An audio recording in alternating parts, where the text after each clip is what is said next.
After a day off in the schedule for the big league Cardinals, we take a look at some of the team's top prospects in the minor leagues and how they've been faring so far this season.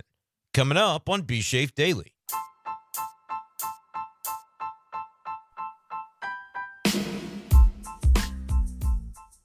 What's going on, everyone, and welcome in to this edition of B Schaeffer Daily. Brenden Schaeffer here with you. It is the late evening hours of Thursday, April 25th, 2024. Off day for the St. Louis Cardinals as they travel to New York. They'll take on the Mets on Friday night. So for today's B Schaeffer Daily, we decided we're going to take a look into the minor league organization for the St. Louis Cardinals and have a peek at the top prospects and how some of them might be faring to begin the season. I'm here on MLB.com, which lists the Cardinals' top 30 prospects in the organization, and we're just going to run through them and give y'all an update on how some of them are faring and what we expect in terms of anything notable from some of the big names that pop up on this list. Can't say that I'm altogether familiar with everybody on this list, but I'll learn a little bit about each of them as we kind of dive through some of the numbers for some of these players and give you guys the update. So we'll start at number 30. We will work our way to number 1. It'll be interesting to see what MLB.com has for the Cardinals' top 30 prospects. I believe this would have been as of the beginning of the season, so probably not updated based on whatever's happened so far this season, but we want to give you guys an idea of what could be coming down the pike. And I will say, as far as the Cardinals prospect grouping is concerned, there are some exciting names, but it's been a bit of a mixed bag in terms of the records throughout the minor leagues for the St. Louis Cardinals. Palm Beach Cardinals in the Florida State League are 12-6, so they have a pretty good record to begin the season. But at Peoria, the high A level, the Cardinals are 7-11 with their affiliates, so 4 games below 500. Springfield Cardinals have been fantastic, 14-3. We'll talk about some of their players here coming up in just a minute. And then in Memphis, as it pertains to the International League, the Cardinals affiliate in AAA is 10-13 on a 3-game losing streak as of this recording. So falling on a little bit of hard times for the AAA Redbirds. So a little bit of a mixed bag, as I mentioned. But let's go ahead and get into some of the players that are of note. Again, this is according to MLB.com, so we will defer to their expertise on this one. I know there are a lot of different places you could find prospect rankings, but we're just going to look at this one because it is pretty accessible and easy to find. William Sullivan checking in at number 30. He is a first base prospect, 13th round pick in the 2023 MLB draft. Interesting that he finds himself on this list. He's 23 years old, but is playing at high A Peoria, and has to date posted a 150 batting average and 48 plate appearances with a 567 OPS. So William Sullivan with an ETA for the major leagues listed as 2026. Well, he's off to a slow start. Here's a name, though, that you probably would have heard by now if you followed the Cardinals prospect groupings for long. Joshua Baez, a outfield prospect in the Cardinals organization who checks in at number 29 on this list. He's only 20 years old, but he's been around the block a little while for the Cardinals. Was acquired by the organization back in 2021 in the second round of that MLB draft. And the Cardinals have brought him along rather slowly. And the numbers have sort of matched the decision-making process on that. As Baez, at 21 years old at high A, has a 660 OPS, hitting .237, only 1 home run in 44 plate appearances so far this year. So that's another guy who, you just look at the raw numbers from this year, 18 strikeouts in 38 at-bats over 44 plate appearances. High K numbers, has not been able to balance that out to this point with the power production, which is what you're looking for a lot of times for some of the guys at the lower levels. So as far as high A is concerned, still pretty young relative to the level, even though he's been in the organization for a number of years. Cardinals drafted him out of high school, but haven't gotten the production that they would be looking for from him in order to think about advancing him across the levels to this point. Number 28 on the top prospect list per MLB.com is Drew Rom, and as we know, he has been on the injured list. It does not sound like he is rounding the corner anytime soon. The last update I recall hearing from the Cardinals and Ollie Marmol on him was that he did some plyometrics, I was told by another reporter. I was not around for when this message was passed along, but he was working on trying to do some rehab, and it did not go well.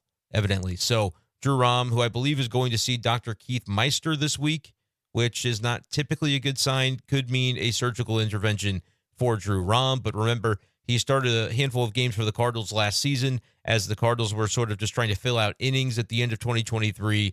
And as this season developed in spring, ended up with an injury and was not too prominently featured in the mix for those contending for a starting opportunity in St. Louis. We know the Cardinals went out and signed the starters they wanted to be in this rotation to begin the season, and Drew Rom just probably wouldn't have factored into that, even if he were healthy. Unfortunately for him, he is not at present, and so we await more news on what will come for his near and distant future at number 28 on the Cardinals' top prospect list per MLB.com.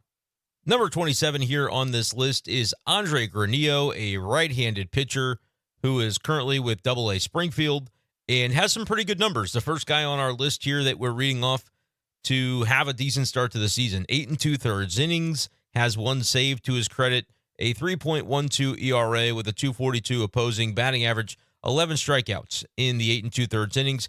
Probably more base runners than you'd like to see. The whip is elevated as Granillo has walked 6 batters and given up 8 hits across 8 2/3 innings, but he's been able to clearly strain some of those runners for a 3.12 ERA. He was a guy that the Cardinals gave a look to back in Jupiter, down in spring training, before the season, down in the Grapefruit League slate. Wanted to see what it looked like. Didn't quite make enough of an impression to be elevated this early at this stage of his career, but getting an opportunity now with Springfield here in 2024. It's interesting. He pitched in Springfield last season, had some solid numbers, 4.42 ERA, but nothing that would suggest maybe the promotion to Memphis. He got one anyway and pitched to a 6.08 ERA in limited duty there in AAA. So back down to AA, looking a little bit stronger in terms of the ERA, but the underlying numbers with the number of base runners that he has allowed could be an issue for Granillo. But the raw material is interesting. 11 strikeouts again in those 8 2/3 innings. So we'll keep an eye on Granillo as to whether he can trim the walks, allow fewer base runners, and continue to strike batters out. That's something that could catch the eye of the big league coaching staff and of course, the front office within the organization as decisions are made for, who could potentially help this team out of the bullpen down the road. Andre Granillo, an interesting candidate for that. Pete Hansen is number 26 on this list. He is a left-handed pitcher right now with the High A Peoria Chiefs. Has only pitched 3 games as a starter for Peoria this year, 13 2/3 innings. 7.24 is the ERA. We're seeing a number of guys who are sort of struggling on the pitching side down at the bottom of this list. And Pete Hansen is one of those guys, allowing a 383 opposing batting average. Good to see the stuff. You are always looking at the K numbers at this level. Pete Hansen with 15 strikeouts in 13 2/3 innings, but certainly going to look to get those ERA numbers and the opposing batting average near 400. He's been knocked around a little bit. But again, we're doing this update very, very early in the season. Only 3 starts so far for Pete Hansen. Brunelli Franco is the next guy on the list, and he's actually somebody who we don't really have any statistics for at this point because he is so young. He is down with I believe he's listed with the Dominican Summer League squad, the DSL Cardinals. He is a right-handed pitcher.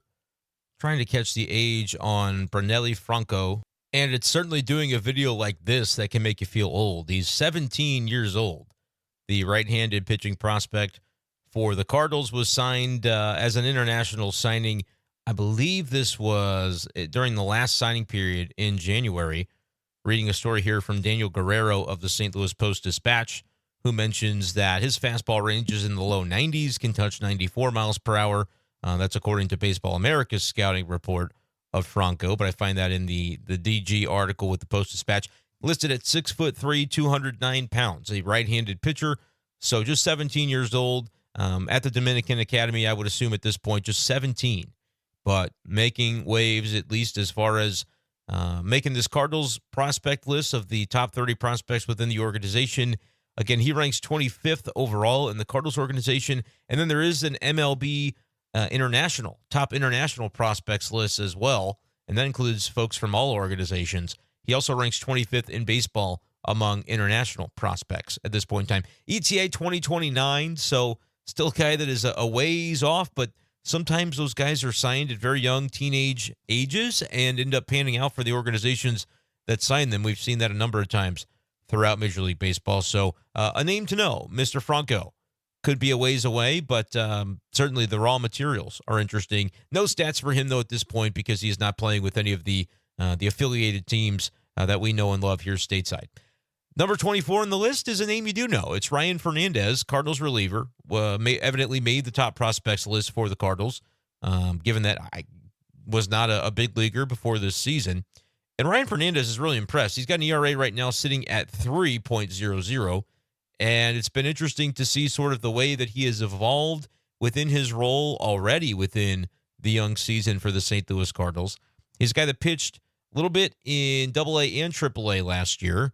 Got more opportunity in AAA in 2023 with the Boston Red Sox organization. Had a 6 ERA, though, in AAA in 30.2 innings. Well, now he's come to St. Louis, and so far so good. 9 innings, has been able to hold his own, giving up 3 earned runs with a 3 ERA, and he struck out 12. So the raw materials, that's why we talk about the strikeout numbers, the swing and miss. Ryan Fernandez, the Rule 5 pick of the St. Louis Cardinals, has been so far so good. He's down the totem pole in the St. Louis bullpen, but certainly a guy that Ollie Marmol, I think, is finding more and more trust in with each opportunity that he gives him, and he comes through. Ends up being kind of an interesting name as the season goes along here in St. Louis. The first guy that we named that's currently on the active roster, Ryan Fernandez, number 24 on the Cardinals' top prospect list, according to MLB Pipeline. Number 23 on the list is another pitcher, Edwin Nunez, who is currently with AA Springfield and has some elevated numbers there, a 7.5 ERA across 8 1/3 innings, just 3 appearances as a pitcher. He is a starter down there, but has not been able to navigate too deep into his outings just yet. But this is his first taste of AA baseball, as in 2023, he was down at low A and high A, split the season between those two levels, and did so as a relief pitcher in terms of the way that he was used. 41 appearances, but 0 starts, and they've been using him a little bit as a starter so far this season in Springfield. Not a lot of success so far for Mr. Nunez, but it is still early for him. The strikeout numbers, 5 Ks in 8 1/3 innings. Edwin Nunez, ETA 2025, so that might seem a little bit optimistic per MLB.com with the way things are going right now for Edwin Nunez. He is 22 years old out of the Dominican Republic and is in the Cardinal organization. I believe was picked up as a international signing a number of years ago. Has been in the org since 2021. That was his first professional season anyway with Palm Beach. So that's the story there on Edwin Nunez. Again, another guy who just 22 years old, but we're seeing him only in the lower levels of the organization at this point. Has elevated to Springfield at AA. In the early going there, has not had a lot of success just yet. Number 22 on our top prospect list, Zach Levinson. We get a outfielder into the mix here who's had a pretty good start to the season. Now, it's always interesting when you see a guy that is at still the lower levels of the organization, and then the first thing I tend to do is look at his age and say, okay, how does his age stack up compared to the level at which he is performing? Levinson is a 22-year-old outfielder, and right now, a little bit behind the curve because he is at high A Peoria, but a lot of times you do see this with guys who were drafted out of the collegiate ranks, which is the case for Levinson, who was a 5th-round pick last year in the 2023 draft. So you want to get these guys a taste in the lower levels, and the idea would be they can thrive relative to their age and can progress quickly. I would not be surprised to see Levinson make his way to AA Springfield at some time later this season, off to a pretty good start, as it were, with high A Peoria in 2024. Spent last year after being drafted in the middle of the season at low A Palm Beach, had an 811 OPS. He's listed here on Baseball Reference with an 857 OPS and a 300 batting average, but when I click it on MLB Pipeline, it lists him only with a 798 OPS, so perhaps had just, again, pretty early in the season, so I would think that maybe one over type of day since those stats have been updated on Baseball Reference would get you there. But that's a guy at 22 years old, pretty solid numbers. In the lower levels, would like to see him get to Springfield as soon as possible, and then maybe you can learn a little bit more about what he might be in terms of the future. Zach Levinson, solid numbers at high A right now, but you're going to have to see him get to Springfield before you can really start to make any determinations about what he is going to be at the higher levels. Moving along on the list here now, I believe we're at number 21. Number 21 on this list.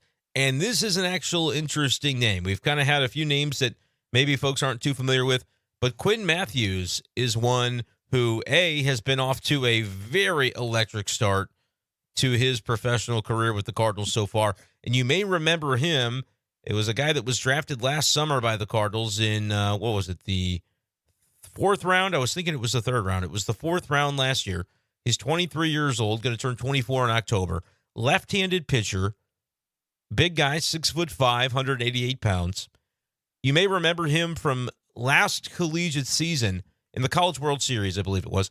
He threw 156 pitches in a game. Complete game, 156 pitches for Stanford, which was like, wow. It's surprising a college coach would even let a guy do that, but didn't seem to hinder his draft stock necessarily. It might have even put him on the map.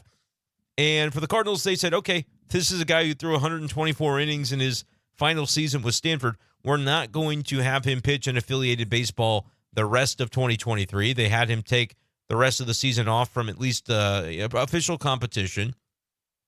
But then he starts at Low A Palm Beach, and I think the promotion could come very soon for Quinn Matthews. Listen to these numbers. 3 starts, 12 innings total, 25 strikeouts for Quinn Matthews with a 0.75 ERA. Now, a little bit wild with 9 walks in those 12 innings. That's certainly a higher rate than you want to see. But the raw materials are there for Quinn Matthews to take that next step. We should see him at high A before you know it. Quinn Matthews could be an exciting name to remember for the future. Right now, he's sitting at number 21 on MLB Pipeline's list, and I would venture that based on that early performance in Palm Beach, I should say, Quinn Matthews, if they were to re-rank this list right now, would be much higher than 21, showing the raw materials. Bryson Motts is ahead of him on the list, another guy down at in the low levels of the organization. He is actually at high A, but has not fared too well in 12 innings. 7.3 ERA with a 333 opposing batting average. You do like the 15 Ks for Motts in 12 and a third innings pitched, but right now, again, just not a lot of performance to this point. They list him as a 2025 ETA. That might be a bit aggressive with the numbers that he has currently.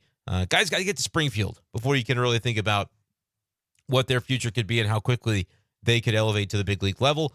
A guy who has done that already is Ian Bedell, and a former Mizzou Tiger, so familiar with him. He is 19th on the MLB Pipeline list of the Cardinals' top prospects.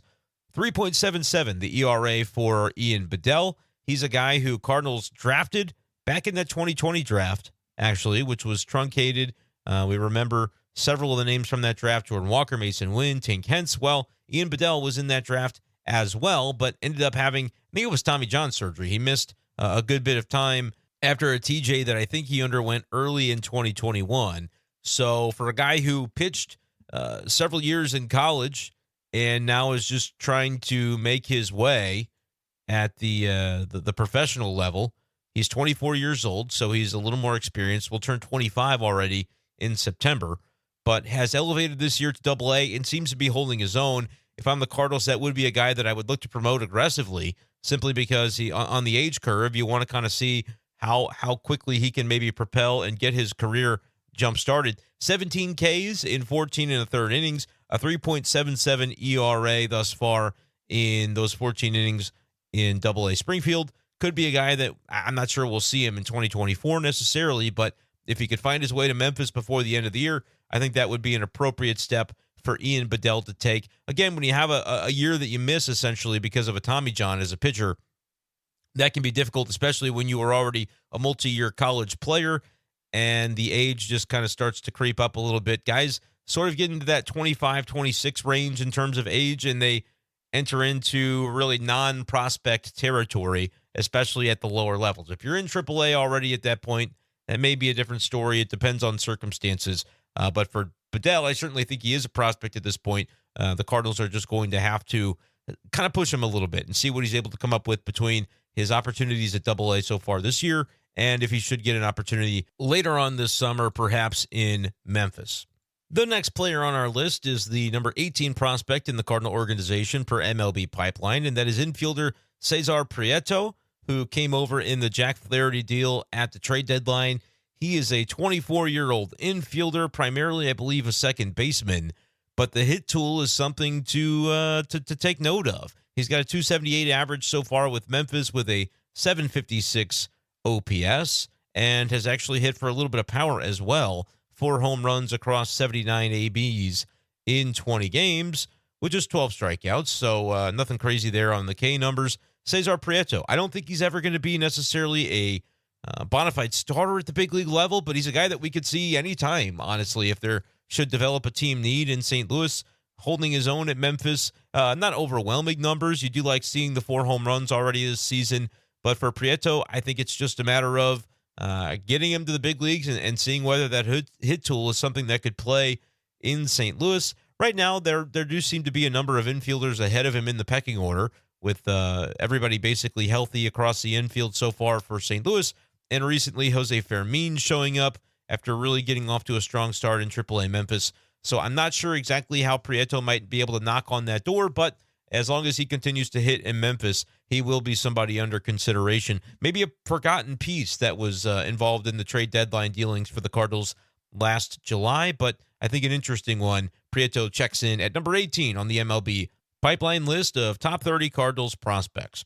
Number 17 on the list is another trade deadline acquisition that also came over from the Baltimore Orioles at the deadline, and that's Zach Showalter, who has gotten off to a nice start. I think this was a guy who, as we recall, the reason that he was drafted a little bit later on when he came out by the Baltimore Orioles out of Wesley Chapel, Florida, which is there on the Gulf side, the 11th round in the 2022 MLB draft. But he was one of those guys that you typically think, oh, he's not going to sign, so let's not waste our pick. That's what happened with Zach Showalter until the Orioles got a little creative in the 11th round and gave him a pretty sizable signing bonus relative to what you would normally see from an 11th round pick, and they convinced him to sign. He was committed to go play college baseball somewhere, ended up foregoing that opportunity, signing with the Orioles out of the 11th round, despite being a pretty late pick. Again, that's a talent that a lot of people probably would have said, 4th round, 5th round pick, somewhere in that range perhaps, but because of signability concerns, nobody really took the plunge until Baltimore did. And it was at Baltimore, they would say, look, we're going to take the plunge in the 11th round. We're going to offer him well above slot value and see if we can get him to sign. My point in kind of laying all this out is he was not necessarily a guy that was considered league-wide to be an 11th round caliber player. It was more because nobody really thought he would sign, and the Orioles decided to take the risk, and it paid off for them in that they were able to get him to sign, and then after a short period of time pitching in the organization, the Cardinals found him interesting enough to include in the trade. So he pitched so far this season, or has pitched, I should say, at Low A Palm Beach, and it hasn't been a ton of opportunity, but so far so good. 7 2/3 innings, has yet to give up an earned run, or a run of any kind for that matter. 0.00 ERA, and has struck out 10 batters with only 2 walks in the limited sample of 7.2 innings. That's across 4 games, so they're just kind of getting him in his opportunities. Has not been utilized as a starter yet this year, although that has been the case for him in the past when he was with Baltimore. But something interesting to keep an eye there. He had 1 inning that he pitched last year with Palm Beach before the Cardinals, I think, shut him down. Not sure if there was injury concern or if it's just a young player that you're going to take things slowly with toward the end of a season. So in almost 9 innings at Palm Beach across the last couple of years, has not yet given up a run. Zach Showalter, I think, could be another name that we see rise on this prospect list, but with an ETA, according to Pipeline, of 2026 to reach the big leagues.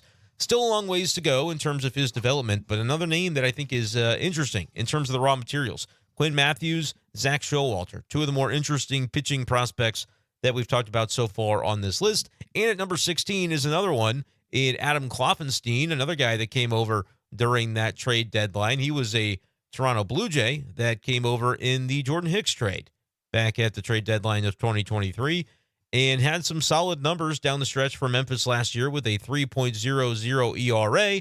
Following that up, though, so far this year, not as much success with a 5.68 earned run average in 25 innings, only a 231 opposing batting average, so not too incredibly elevated there, although you could see some improvement. 22 strikeouts in the 25 1/3 innings pitched. 13 walks is certainly more than you'd like to see. So a 5.5 ERA essentially for Kloffenstein, probably not putting him too high on the ranks in terms of guys that could get a call up sooner than later if the Cardinals have a pitching need in St. Louis, but that also could pertain to just availability and whose turn it is to start. He's at least in AAA, so in that range of guys that could conceivably be called upon for a spot start if something should happen at the big league level where a need would arise. Number 15, we're halfway through the list now. Pedro Pajes. We know him. We love him. He had some decent numbers with Memphis. Had an illness, I believe, that caused him to miss a number of games, and so he's only played 6 games for Memphis, despite the fact that he's only been in St. Louis for a hot minute a couple of times. But a 917 OPS across 18 at-bats in AAA. Low batting average, but he did have a home run and a couple of RBIs to his credit with AAA. Right now, though, he's in the big leagues and could be a defensive replacement that we see utilized with some frequency. If the Cardinals aren't entirely sure what they're going to get from Ivan Herrera in late innings defensively, that's something that we could keep an eye on moving forward, as Ollie Marmol decided to use the catching core that way in their last game just to ensure that they, as he put it, if the other team was going to take 90 feet, they were going to have to earn it, and they weren't just going to give away those 90 feet, which has been a bit of a tendency for Herrera, who's allowed, I think, a dozen stolen bases without throwing anybody out, which is one of the lesser marks, if not the worst mark in Major League Baseball to this point. He also had a couple of wild pitches that were charged to Kyle Gibson in the last game the Cardinals played on Wednesday, where I really think either of them, maybe both of them, could have been considered passed balls. So defensively, something to keep an eye on for Ivan Herrera, but Pedro Pajes could be the answer to that in late innings for the days that Herrera starts and the Cardinals have a lead of, say, 1 or 2 runs, as was the case when that swap was made on Wednesday. Moving right along here on the list to number 14 on the Cardinals MLB Top 30 Prospects list, according to Pipeline, Michael McGreevy, former first-round pick of the St. Louis Cardinals, is with AAA Memphis, which is a place that he spent a good deal of time last year. Had a 4.49 ERA in 24 Memphis starts last season. The numbers even elevated from there so far in 2024. A 5.54 ERA, 26 innings. McGreevy does not tend to strike very many guys out, only 14 Ks in 26 innings, and an opposing batting average of .312. I don't know what the future is going to bring for Michael McGreevy. I like his tenacity. I like the person that he is and the personality that he brings, but the fact of the matter is probably needs to be missing more bats. The Cardinals are not necessarily looking to call up another Miles Michaelis to the big leagues, I wouldn't imagine, and McGreevy in many ways is a guy who's allowed a ton of hits and has not struck out many. So that's kind of the spot that he's in. ETA of 2024, but the numbers are not such that I think the Cardinals would be looking for him to fill a need at any point in the real near future. But if his numbers turn around, that is something that could conceivably change. Number 13 on the list is Max Radjic, was the Cardinals minor league pitcher of the year in 2023. Had some very, very good numbers between a couple of levels at low A Palm Beach and high A Peoria. Now, though, is kind of coming back down to earth a little bit with the promotion to Springfield to begin this season. A 7.11 ERA, 7.11, but it is only 12 and 2/3 innings. That being said, a little bit elevated, has given up 12 hits, 3 home runs, and 5 walks. So that kind of explains the numbers and where those come from so far for Radjic. The .235 average against is not anything insane, so perhaps just a little bit of the bad BABIP luck and the fact that he's given up 3 home runs doesn't help the ERA there. Does have 11 strikeouts in the 12 and 2/3 innings, but you'd like to see him probably striking out more than a batter per inning at this point if you're going to feel good about him being able to progress to the next level. But Max Radjic, somebody to certainly keep an eye on. According to Pipeline, has an ETA to the big leagues of 2025, and again was the minor league pitcher of the year last season in the Cardinal organization. Number 12 on the list might be the most intriguing AAA pitcher at present. It's Sem Robertson, who was another name that came over in the trade deadline dealings by John Mozeliak. He was a Toronto Blue Jay, or within that organization anyway. Out of the Netherlands is Sem Robertson, and it is Robertson, the way you say the man's name. 22 years old, will turn 23 in October. He is interesting and has some very good numbers. A 1.59 ERA so far this year, 22 and 2/3 innings, so a decent enough sample. A sub-200 opposing batting average at 192, and he does have some strikeouts to his credit, 23 Ks in 22 and 2/3 innings, so basically averaging a strikeout per inning so far, which is the same thing that he was able to do in 2023. Struck out 130 batters over 124 innings, and that was combined between AA and AAA. Once the Cardinals traded for him, they immediately brought him to AAA. Had a elevated ERA, but was able to impress with the strikeout numbers. Had 44 Ks in 35 innings with Memphis last year. So that makes 67 strikeouts in about 58 innings so far for Sem Robertson over the past year or so that he has been with the Cardinal organization. Obviously not quite a year yet, but Robertson, I would say, man, if there is a spot start and it fits his day and he's ready to do it, I wouldn't be surprised if we do see him in 2024 because he's performed. And it used to be a hallmark of the Cardinal organization that guys who performed in the lower levels, they earn those opportunities to get the big league call. Maybe Sem Robertson is a guy who will get that call at some point in 2024.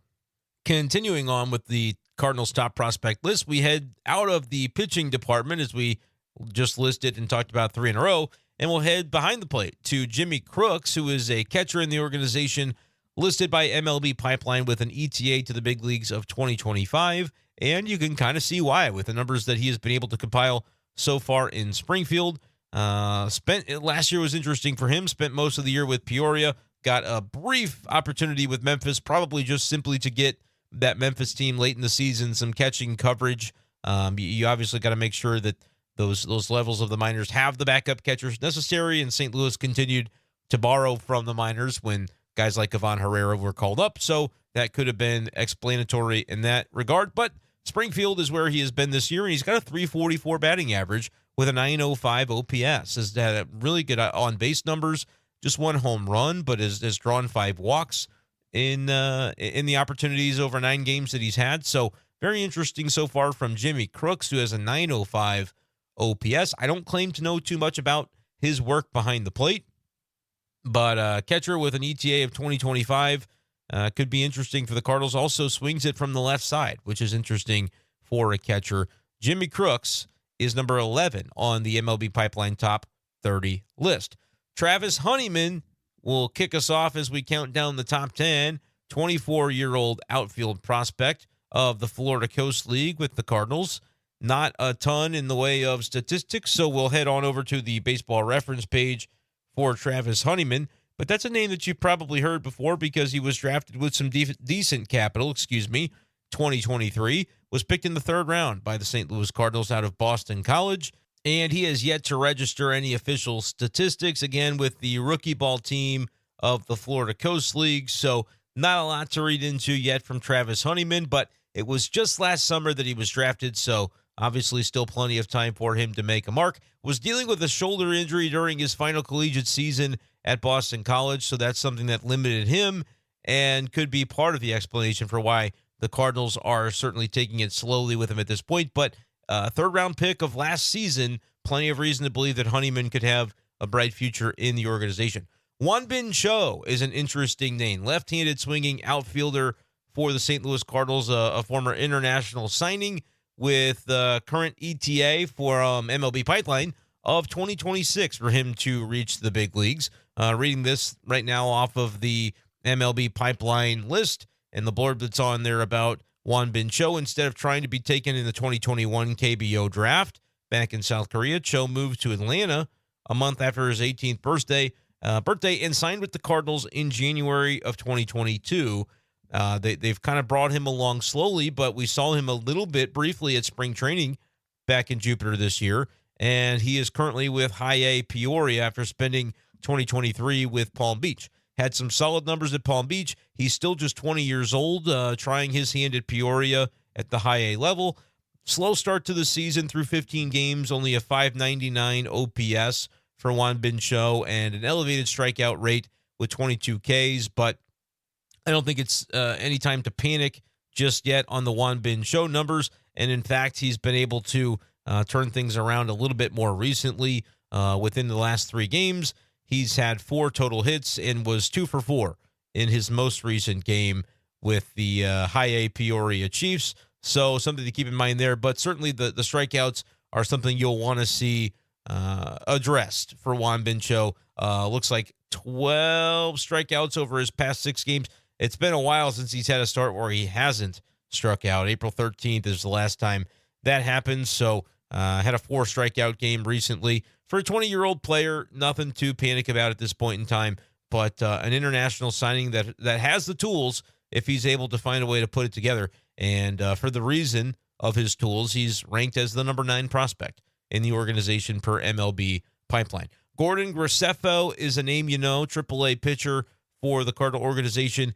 Had kind of a setback year last year in that he just didn't elevate and burst onto the scene. I think the Cardinals expected coming into 2023 that Graceffo, who I believe was the minor league pitcher of the year in 2022, so they thought maybe he would have a trajectory to burst onto the scene last year. It just never really happened. 4.92 ERA in 86 innings last season. Did not quite average a K per inning in AAA. Had 81 strikeouts in those 86 innings. This year, he's back with Memphis, and it's been more of the same. 4.88 ERA, 24 innings, has allowed quite a few hits, 28, and 10 walks. So the base runners have been plentiful with a 1.58 whip against Gordon Graceffo.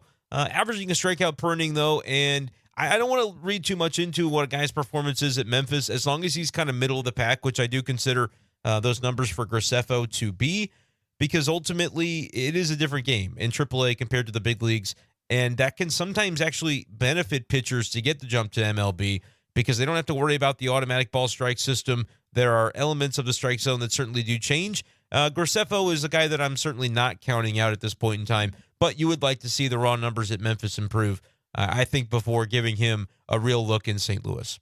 Moving along on the top 30 prospect list is another catcher, Leonardo Bernal, who is listed with a 2026 ETA. He's still in the lower levels of the minors, and so far this year has not produced very much, just a 503 OPS at High A Peoria. And for a catcher, there are some different things that are obviously going to be measured there. He's just 20 years old, does have a 50 out of 80 grade on the hit tool per the scouts, a 50 throwing arm, and a 55 fielding grade. So a catcher that you might describe as defense first. And as he progresses through the system, we'll see how those skills develop. But Leonardo Bernal, at least according to Pipeline, is given quite a bit of credit as the number 7 prospect in the organization. Well, we're getting closer to the end here, and next on our list is number 6 in the organization, Cooper Jerpe, the first-round pick of the Cardinals back in 2022. We saw him last year at High A Peoria, and that's exactly where he has been so far this season. And in Peoria last year had a 3.5 ERA, which he liked, more than a strikeout per inning by a pretty good margin. This year, the same thing is true, 17 Ks in 11 innings, but a 5.5 ERA. The walks are elevated, 7 walks in 11 and a third innings, has also allowed 13 hits and an opposing batting average of 302. So he's got an elevated whip, but you like to see the strikeout numbers continue, and I'll be curious to see how soon Cooper Jerpe gets to Double-A. But certainly one of those guys, when we talk about the Cardinals needing to develop marquee starting pitchers, I think there is hope within the organization that Cooper Jerpe can be that type of player. Number 5 on the list is an interesting outfield name. It's Chase Davis, who was the first-round pick of the Cardinals this past season. He's just 22 years old and is a guy that has the tools, but we're still kind of waiting to see them develop to their full extent at the professional level. Last year, he was with Palm Beach, just getting out of college, and had a 635 OPS in 104 at-bats with Palm Beach. The Cardinals sent him right back there. This time around, in the numbers, we are seeing that improvement that you hope to see, a 781 OPS. There has been some power infused into his game over the 14 games that he's played. It's a couple of home runs, 8 RBIs, 7 walks.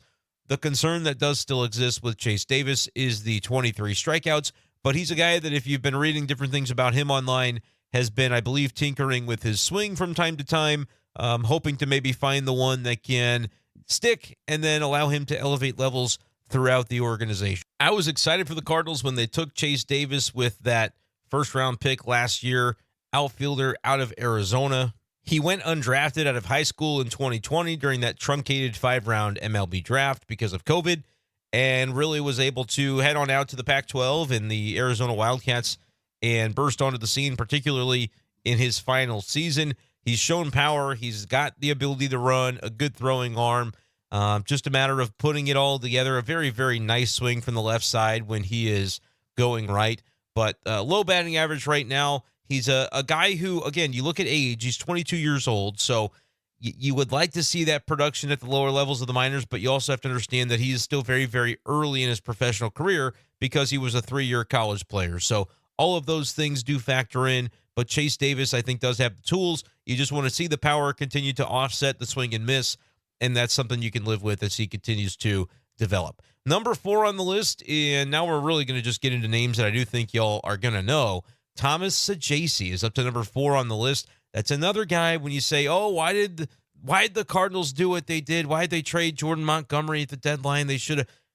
I don't know that anybody's really saying that because it would be silly to do so at this point with knowing what last year's team was, right? It was a lost cause by that point.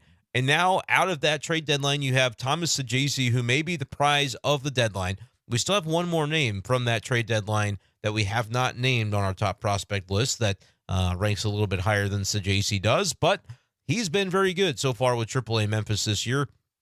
286 batting average, a 363 on base, and a 443 slug. That's an 806 OPS. This is a guy that has some power to his game, couple of home runs, has struck out 19 times in 70 at-bats, but who isn't striking out these days? I think Saggese's game will play at the big league level. He's got a great hit tool, and I'll be very interested to see whether the Cardinals sort of balance out the notion of, well, we want him to play every day with there may be an opportunity to have him crack this roster at some point, and what sort of opportunity would they give him if it happened? Over the past week or so, he's been putting together some nice numbers, multiple multi-hit games, several extra base hits for Saggese, a home run, 3 doubles over the last week or so. Thomas Saggese, he's number 4 on this list, and I think for good reason. And the Cardinals could see him sooner rather than later. It's just going to be a matter of that infield's still pretty healthy, and if it ever shouldn't be, Saggese is probably a guy that the Cardinals are going to have to give a long look to. With an 806 OPS in Memphis, it would kind of be difficult not to consider him if there should be a need at any point across that big league infield. Number 3 is another name that you definitely know. He's not currently with the big league roster, but he was for a while. That's Victor Scott II. Now, Vic is still a top prospect in this organization for great reason. He's 23 years old. We know that in St. Louis so far this season, it hasn't gone well. That's why he was demoted with the 085 batting average. I just think it didn't pan out. You know, he's a good player. He's got a good future.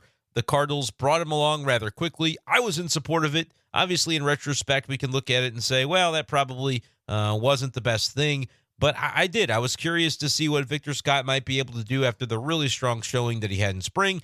There were people out there who said, don't elevate him this quickly. I disagreed with those people. I said, give him a shot and let's see what he can make of it. And ultimately, it didn't pan out. And you got to live with those decisions sometimes, and that's where the Cardinals are at this point. Now, with Memphis so far, he's already played 3 games. Even there has struggled offensively, just 1 for 13. So Vic hopefully will be able to kind of find his equilibrium at some point here offensively and get it going. But certainly a bright future should still be in the cards for Victor Scott II, who is now honing his craft in AAA Memphis.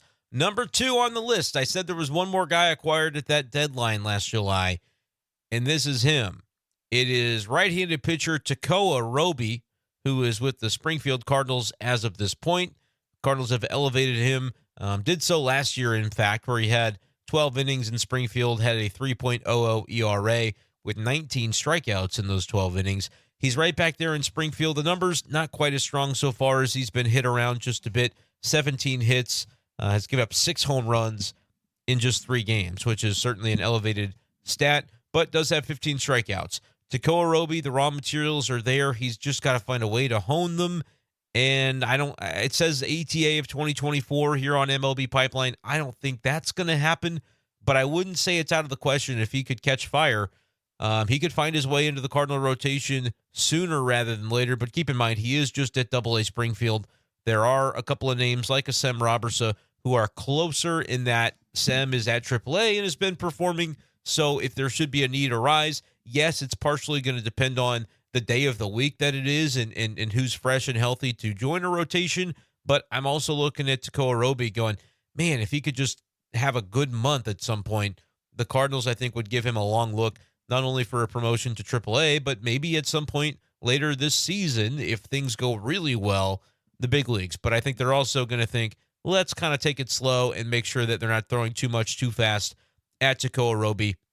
who did come over at that deadline last year. I believe he was part of the Montgomery deal as well. And I can recall when he was acquired, there was a question of, how soon is he going to be available to pitch? And John Mozeliak mentioned having a phone conversation with him, welcoming to the Cardinals. And he said, "Can I still play catch down here with the team? I'm a throw partner for one of the pitchers down here, and we're just doing some rehab." And I think Mo said, "Yeah, that's fine. You can play catch." But they hadn't even gotten eyes on him as he was dealing, I think, with a shoulder injury as it was before he came over to St. Louis last season. So did get to pitch in the Arizona Fall League and touched 99 miles per hour out in the Fall League last fall. So he's a very interesting guy that has a lot of upside. Hopefully for his and the Cardinals' sake, he can hone that upside and find his way to progress through the system sooner rather than later. But Tekoa Roby, very highly thought of within the organization and around baseball. He is the number 2 Cardinal prospect according to this MLB Pipeline list. And number 1 is a name that you know. It's Tink Hence, who is off to a really good start to this 2024 season. He was a 2020 draft pick. We knew, and I think we realized with the Cardinals taking him out of high school, kind of a slim kid, not a lot of muscle on him when the Cardinals drafted him. He's continued to bulk up, but I think we knew the Cardinals were going to have to take it slow with him after they added him in the, I believe he was one of the competitive balance picks, 63rd overall in that 2020 MLB draft. Knew they'd have to take it slow with him. Finally, now we're seeing him progress up to Springfield. He got some opportunity there last season. Didn't go super well, but had 54 of his innings from 2023 thrown at Double-A with a 5.47 ERA. Averaged about a K per inning. So far this year, he's back in Double-A and looking much better. 18 and 2/3 innings, 21 strikeouts in that frame, and a 2.41 ERA across 4 starts. Has done a nice job of limiting walks, just 4 in 18 and 2/3 innings. Has allowed 11 hits, an opposing batting average of 162. For Tink Hence this year, the name of the game is innings, innings, innings. The Cardinals should want to see him get at least up and over 100 innings and then maybe push for 110, 120.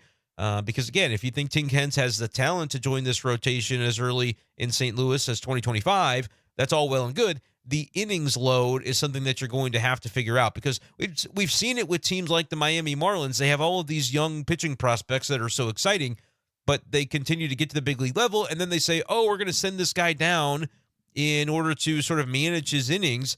And you have what happened with Yuri Perez happen, where the guy has Tommy John anyway. And now they're trying to do the same thing with Max Meyer after he was injured, came back, and now they're sending him back down to AAA. The Miami Marlins are partially probably because they're tanking, but partially, they say, to keep him healthy.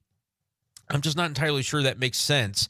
You might be wasting some of the prime years of this pitcher. I think the Cardinals with Tink Hence need to let him pitch. Hopefully there are no injuries. You always kind of knock on wood against the potential of arm injuries for pitchers. But in the case of Tink Hence, I think the Cardinals just need to let him pitch. And John Mozeliak said on opening day in St. Louis that 100 innings would certainly be an expectation for him. And I'd like to see him maybe get even more than that. But the 2.41 ERA, averaging more than a strikeout per inning, it's hard to argue with what Tink Hence has done so far for Double-A Springfield. And he is the Cardinals' top prospect as of right now, according to MLB Pipeline. Well, that is going to do it for our Top Prospects edition as we check in on the Cardinals' top 30 per MLB Pipeline. You can go ahead and Google that list and check out any of the names that we just talked about. But I think several standouts, certainly, from the early going. Tink Hence obviously stands out. Quinn Matthews is another arm that does so. And how about Sam Robertson at AAA? Could be the next Cardinal pitcher that we see elevated if a starter should be necessary anytime in the near future. So I think most of the names that we're excited about from that top 30, at least in terms of present performance, are pitchers, which may not be the worst thing in the world for where the Cardinals are at. Let me know what you guys thought of the top prospect list and who you're excited to see potentially make it to St. Louis someday. And don't forget to hit that subscribe button in the lower right-hand corner of your screen if you enjoy Cardinals content all season long. That's going to do it for this edition of the show. Appreciate you guys for listening as always, and we'll talk to you next time on Be Safe Daily. Peace.